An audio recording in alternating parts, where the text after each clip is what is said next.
Good morning. Thank you for coming here today. So with the year-end approaching, I just wanted to make sure that we're on the right track tax-wise with the donations we made, especially with the distribution of clothes. There's also a sensitive matter I would like to take on.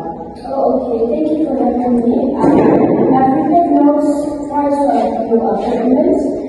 And of course, let's take them one by one. So let's start with the donations to some related to orphan care.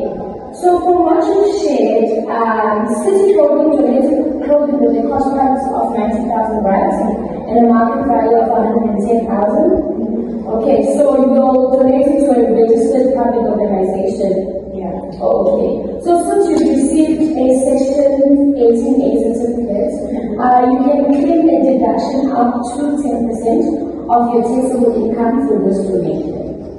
But the deduction is limited to the cost price, meaning you cannot deduct something that's more than your cost price, and then it must be based on the cost price only and not the market value. So the 90,000 is what we will use for the deduction, not 110,000. Right, that makes sense. So we only be claiming 90,000. Yes, exactly. So anything above the 10% cap would roll forward for future years, provided the Section 18A certificates are retained. So now on the branded clothing given to your employees, you mentioned that it costs 4,500 rands, and it was used during the roadshow. Yes, okay. So the staff will branded clothing to the company unsolicited. Oh, okay. So in that case, the 4,500 rand should be treated as a marketing expense, fully deductible under Section 11A of the Income Tax Act. And since it was incurred in the production of your income and it is not of the capital nature. And so also from a fringe benefit perspective, the clothes were used for working purposes, right?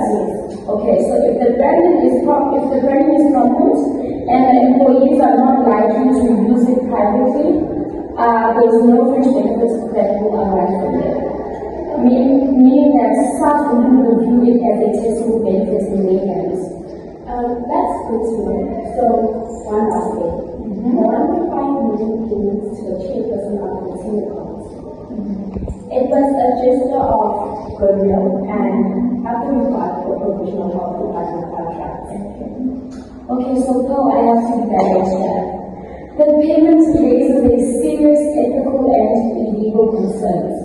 So first, bribes are illegal under the Prevention and Combating Act of Corrupt Activities.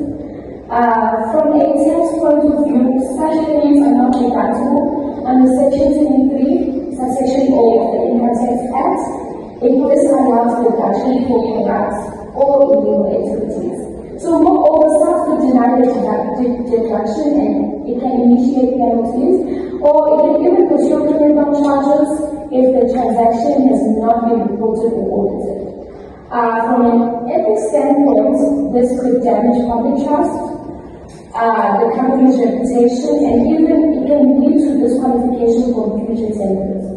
I understand. It's just that without pressure, because our company really would say that. Okay, I understand. I get the pressure. But in the long run, transparent business practices protects the company. So it must be your best interest to protect the company's reputation. So I recommend that you disclose this internally, you can seek legal advice and consider how to rectify or report the situation in a responsible manner. That's a lot to think about. I'll listen to the board immediately after this meeting. Thank you for coming today. I really appreciate you guys. Okay, thank you. I'm always glad to help. And let's make sure that we move forward on the